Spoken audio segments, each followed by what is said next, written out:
जय हिंद साथियों। हम सभी अपने गुरुओं को हमेशा नमन करते हैं। चाहे गुरु पूर्णिमा हो या चाहे शिक्षक दिवस, हमेशा हम अपने गुरुओं के प्रति नतमस्तक रहते हैं। सिर्फ एक दिन नहीं, हम जीवन भर उनके बताए हुए मार्ग पर चलते हैं। हमारे प्रथम गुरु होते हैं हमारे माता पिता, जो जीवन भर हमारा साथ देते हैं। हमें छोटी छोटी गलतियों पर हमें बताते हैं कि हमें वो गलती नहीं करनी चाहिए। जिंदगी भर हमारा मार्गदर्शन करते हैं। गुरुओं की शिक्षा हमारे जीवन में क्या महत्व रखती है, एक बहुत ही छोटी सी कहानी के माध्यम से मैं आज आपको बताऊंगी। एक बहुत ही छोटा सा बालक जो अपनी माँ के साथ स्कूल जाता था, विद्यालय जाता था, और रास्ते में वो देखता था कि कुछ बच्चे जो हैं वो मिट्टी में खेल रहे हैं। और मिट्टी में खेल रहे हैं, वो अपनी माँ से कहता था, माँ, मुझे तो आप रोज सुबह विद्यालय ले जाते हो और ये बच्चे मिट्टी में खेलते रहते हैं। तो उसकी माँ हमेशा कहती कि पढ़ोगे तभी आगे बढ़ोगे और बड़े हो जाओगे, बिना पढ़े इंसान बड़ा नहीं होता। बच्चे को ये बात समझ में आ गई कि पढ़ना जरूरी है अगर बड़ा होना है। कुछ समय बीता है, लगभग 1 साल बीत गया।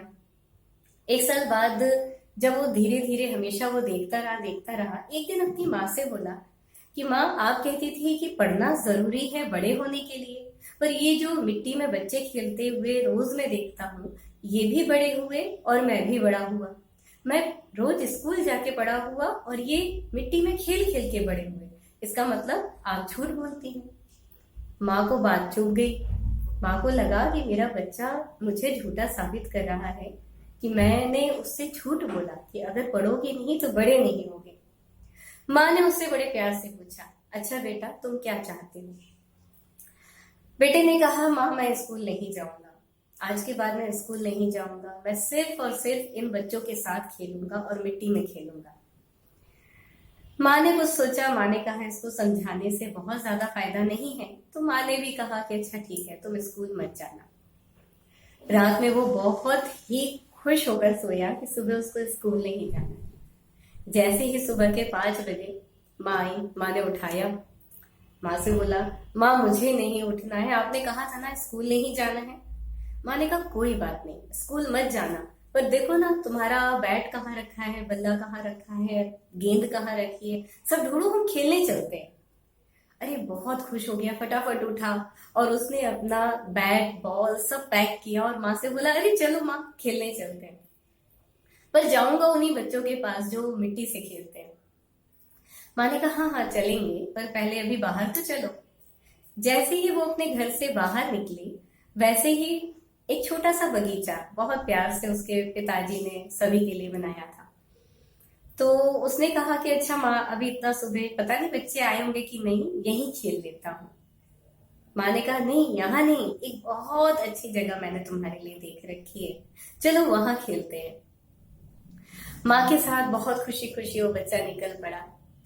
कुछ दूर जाके सड़क के किनारे एक बहुत ही खराब जगह थी, जहां पानी था, कीचड़ था। 1-2 गुलाब के पौधे थे जो बहुत बिखरे हुए थे। उसके सूर्य से उसके पत्ते जल चुके थे, कुछ झड़ चुके थे। फूल अधखिले थे, कुछ झड़ चुके थे। बहुत ही खराब जगह थी। उसको बिल्कुल भी अच्छी नहीं लगी। माँ ने कहा, यहाँ खेलेंगे। उसने कहा, माँ, ऐसी जगह खेलेंगे हम? यहाँ तो देखो कितनी गंदगी है, इतनी गंदगी में हम कैसे खेल सकते हैं? उसकी माँ ने कहा, अरे ये देखो कितने सुंदर फूल है, देखो कितने सुंदर गुलाब के फूल है, कितनी सुंदर घास है, कितना अच्छा यहाँ पे लग रहा है। अब बच्चा बहुत अचरज में, इतनी खराब जगह को माँ अच्छा कैसे कह सकती है? उसने माँ से कहा, माँ, आपको ये जगह अच्छी कैसे लग रही है? ये जगह तो बहुत खराब है। ये फूल जो आपको, ये गुलाब का फूल का पौधा नजर आ रहा है, पेड़ नजर आ रहा है, ये तो देखो बिखरा हुआ है बिल्कुल, इसकी डालियां पता नहीं कहाँ से कहाँ जा रही हैं। और यहाँ पानी है, कीचड़ है, कोई देखभाल नहीं करता यहाँ की, यहाँ मैं नहीं खेलूंगा। उसने जिद पकड़ ली कि मैं यहाँ नहीं खेलूंगा, आप वापस घर चलो, मुझे कहीं नहीं जाना। माँ ने भी उसकी बात मान ली। माँ घर वापस आ गई। घर आते समय उसने अपना बगीचा देखा। माँ से कहा, माँ इस बगीचे में खेलते हैं। माँ ने कहा, क्यों, यहाँ पर ऐसी क्या खास बात है जो इस बगीचे में हम खेलेंगे? अरे माँ, ये अपना बगीचा है। इसमें देखो कितने सुंदर गुलाब के पौधे लगे हुए हैं, कितने सुंदर फूल लगे हुए हैं, और घास भी कितनी सुंदर है, और यहाँ पर कोई भी गंदगी नहीं है, बहुत साफ सफाई है, हम यहीं खेलेंगे। तो माँ ने कहा कि फूल तो वहां भी थे, गुलाब का पौधा तो वहां भी था, तो उसमें और इसमें क्या अंतर है? तो बोले, वहां पौधा नहीं था माँ, वहां झाड़ी थी, और यहाँ देखो कितना सुंदर पौधा है। माँ ने कहा, बेटा अपना ये बगीचा, अपने ये पौधे, ये सुंदर क्यों है? तो उस बालक ने कहा, क्योंकि पिताजी इसकी देखभाल करते हैं, इसको एक नया रूप देते हैं। अच्छा, पिताजी देखभाल करते हैं, नया रूप देखते हैं, इसलिए ये सुंदर है? तो बोले हाँ।